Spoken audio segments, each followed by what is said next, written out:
Саламатсыңарбы урматтуу окуучулар, бүгүн биз силер менен кайрадан эле кыргыз тил сабагын баштайбыз. Баарыңар сабакка даярданып, китебиңерди, дептериңерди алып, сабакты конкой укугула. Бүгүн 7 айынын 19-у күнгө бейшемби. Бүгүн биздин өтүлүп турчу силер менен жаңы темабыз төл жана бөтөн сөздөр. Төл жана бөтөн сөздүн мен силерге эрежесин айта кетейин. Баарыңар фунт коюп, угуп тургула балдар. Өз ара пикир алышуудагы өзүбүздүн сөзүбүз төл сөз, ал эми башка бирөөнүн сөзү бөтөн сөз деп аталат балдар. Бөтөн сөздөр жай, суроолуу жана күчтүү сезим менен дагы айтыла берет.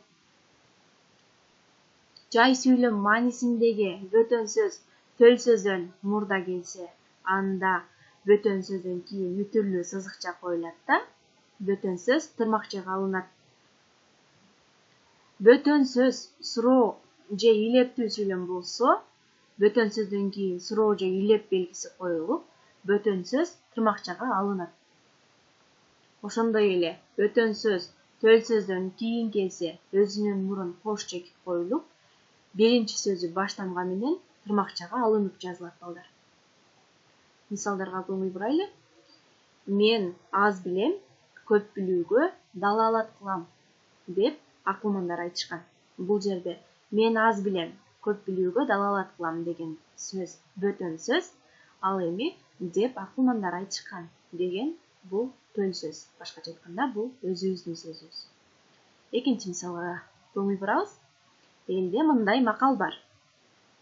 Кайырмакка камыр да керек, сабыр да керек. Бул жерде төл сөз кайсы? Бөтөн сөз кайсы? Албетте балдар. Элде мындай макал бар деген бул төл сөз. Башкача айтканда бул өзүбүздүн сөзүбүз.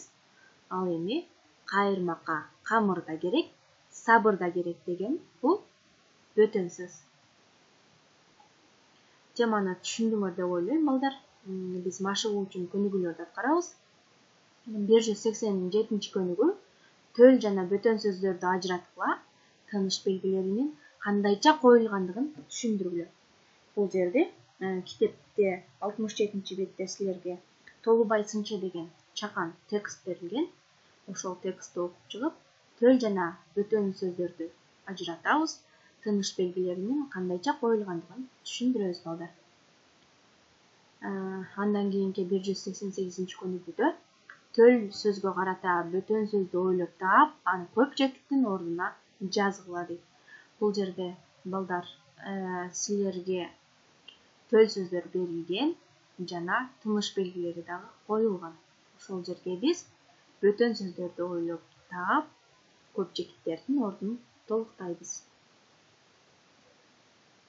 Ошондой эле силерге үйгө тапшырма дагы бере кетейин. 190 көнүгүүнү аткарасыңар балдар. Төл жана бөтөн сөздөрдү катыштырып сүйлөм түзгүлө, алардын тыныш белгилеринин кандайча коюлгандыгын түшүндүргүлө деген тапшырма бердим. Ушул тапшырманы аткарып, албетте баарыңардан күтөм. Мага жибересиңер. Андан сырткары биз сабагыбыздын акырында өзүн өзү текшерүү үчүн суроолор боюнча талкуу жүргүзөбүз. Башкача айтканда, силер ушул көнүгүүлөрдү аткаргандан кийин мага бул силерге берилген текшерүү үчүн берилген суроолорго ооз-эки түрдө жооп айтасыңар.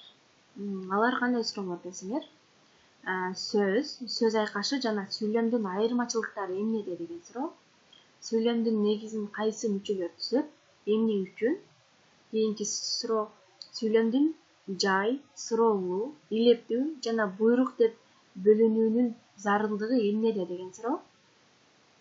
Кийинки суроо, айкындооч мүчөлөрү кайсылар? Алар сүйлөмдүн кайсы мүчөсү менен байланышат? Ошондой эле ага мисал келтиргиле. Сүйлөмдүн бирөмчөй мүчөлөрүнүн негизги белгилерин атагыла деген суроо балдар. Кийинки каратма сөз деген эмне? Ага кандай белги коюлат? Татаал сүйлөм деген эмне? Анын кандай түрлөрү бар? Ага мисал келтиргиле деген тапшырма берилген. Төл жана бөтөн сөз деген эмне?